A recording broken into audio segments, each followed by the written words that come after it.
guys, welcome back to the channel. More 2006 Lotus Exige. Is it ardent red, chili red? I think it's ardent red. I want to own the 2006 Lotus Exige on YouTube, especially in red. If you're someone wanting to buy a red one, they should see one of my videos and they should see how to mod it. That's what these videos are for. What we're gonna do today is a little bit more of GRP's hardware. I forgot to order these, so I did reorder these from GRP. Thank you, Greg, you're amazing. Currently what we did, and I keep on recapping these and I will do a final video of all the mods, is we did side scoop hardware right here. We did those. They look amazing in black. We also did the inside of the car and it looks absolutely 10 out of 10. We did some black hardware here. We did the black steering wheel, the carbon fiber, the black badge, the carbon fiber center console, tons of stuff. But a lot of the hardware I did was just to black it out because I'm trying to go with less chrome and bring it into the future a little bit. I really do like these wheels a lot. I love them actually, they're one of my favorite. So we're gonna leave the wheels. We did the side marker, amazing. So now what we need to do is start darkening the front clam. If you don't know, I already did a front clam install, huge, super popular video of mine, like 5, 6, 7, 8, 9,000, 10,000 views, maybe even 14,000 views. And it's how to install or remove the front clam and install one. If you don't know, I did do an Exige front clam on a 2006 Lotus ELISE. They're all interchangeable from 2005 to 2012, all the same thing. There's nothing different, they're all the same. The S2, or in America, just ELISE Exige, are all the same. Meaning that if you do the Exige front clam, it fits on the body of an ELISE. You do have to do like the hinge right here, these hinges and things like that, but it will fit, and I did do a video for it. If you're interested in doing that, go search my channel, I have that.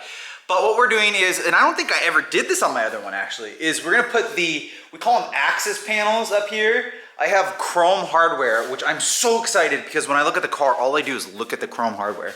Do you guys see those chrome? I like right there, the chrome, they're like 4, 1, 2, 3, 4. They're right in the middle. I always stare at them. And so what we did was we went with black. It will change the car. I believe they're $70 to $80. They're titanium, which you might think is expensive, but they are lightweight. They are cool. You could just powder coat yours, I guess, if you wanted. But I like that Greg has the direct fit right here in titanium. So we're gonna install these. We're gonna do a nice before and after. Funny enough, I have an MR2 SPYDER and it has K-Sport coilovers on here. This Allen key is the same size Allen key that fits in here, so I can just do lefty-loosey. So what we'll do is we'll do the driver side first, and I'll remove the axis panel and then install the new ones. Technically, actually I don't think I'm gonna remove it. I'm just gonna pull them off and then put them back on. That'll be super easy. So just lefty-loosey, and I'll do kind of a before and after, but I did want to do bolt by bolt, mod by mod. Okay, so here is the OEM one, and then here's the GRP ones. Amazing. They look so, so good. Right there versus that. Oh, I love them. Let's put it on. You can already tell that your eye doesn't pick up. It looks more at the body panels. So we did the one over here. I love it. It looks good. They are a little bit more decorative, meaning I already said this on the, there's a couple extra dimples around it. I like it actually. I didn't like it at first, but now it kind of grew on me. It does look more intricate, and I just love that it's black, to be honest. It's just the black, it looks good. So what we're gonna do is obviously do the rest of them. I was thinking about showing you guys underneath the axis panel, but then I'd have to realign it. Maybe I'll show you guys what's underneath one of these. I'll just do it just because. But there is a little washer, obviously, that comes with it. So 6 bolts, 6 washers, keepers. And then underneath it, there is a little rubber one that isolates it. I don't recall that being on my other car, but maybe they're there. So make sure that you don't lose the rubber isolator underneath it. There's that little rubber isolator. You guys see that right there? That's the rubber one that's underneath it. So don't lose that underneath there. That looks so much better. Super easy, more masculine. It brings small details, but you can tell. If your eye's looking at it, the car's gonna start looking darker. It'll start looking kind of, I mean, it's obviously a super amazing car, but I don't like the ketchup, the mustard look. Like, I don't like that about Lotus. I like black and red, all black. And this was like black, red, silver, just chrome, and it was all over the place, in yellow with the badge. So this is starting to look more like me. My Exige, or my ELISE, this is my Exige, had a lot of black and silver, so it went well, but this one is just looking really good. I'm loving how much darker it's bringing. We will be doing the front nose badge from GRP.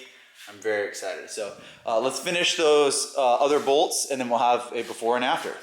We're done. It looks so good. A couple pro tips: if you've gotten a new Amira and you didn't get it star shielded or get it wrapped with a clear bra, go back and get it wrapped with a clear bra, pay the extra. Here's a good example. This car is 2006, 20,000 miles on it. Original clear bra, which is probably time, you could probably put a new one on, from factory, star shield, whatever you want to call it. But this didn't have it, and there's already rock chips up here, right there. So you can actually see here's the bra right here. So if you're a finicky person, you're not gonna like that. But these are made of fiberglass, and I'm 99% sure the new ones are made of fiberglass. They are. When you have fiberglass with paint on it and it's not clear broad, it's super chippable. Meaning that I got that ELISE turbo that I had and drove it for like 2 weeks, and it already got a chip on it, and it drove me nuts. So make sure that you get star shield, and this wasn't star shielded up here, and you can see there's some chips right there. I don't know if you guys, like, this is a chip right there. And so definitely recommend doing the star shield, because the lower part of the car had the star shield. We are all done. This looks absolutely amazing. GRP, swing by GRP, I love this. A couple more mods that we're gonna do is the nose badge. I'll show you guys how to install that. I will do the wheel badges in the same video. We'll do spark plugs, and then we'll finish off with that exhaust over there. I cannot wait. That'll be the final video for this car for a little bit. I think I should probably do a supercharger kit on this, but we're gonna go back to my Toyota Celica GTS. I love this car. It should go over to the track. I probably won't take it to the track, but it should go just for fun. I love it. I've been daily driving it a lot, and it's just an amazing vehicle. Can't recommend the ELISE Exige enough. Yes, they are spendy, but they are so fun, and they do have the Toyota 2ZZ in it. Like, subscribe, swingbymitra.com. See you guys in the next video.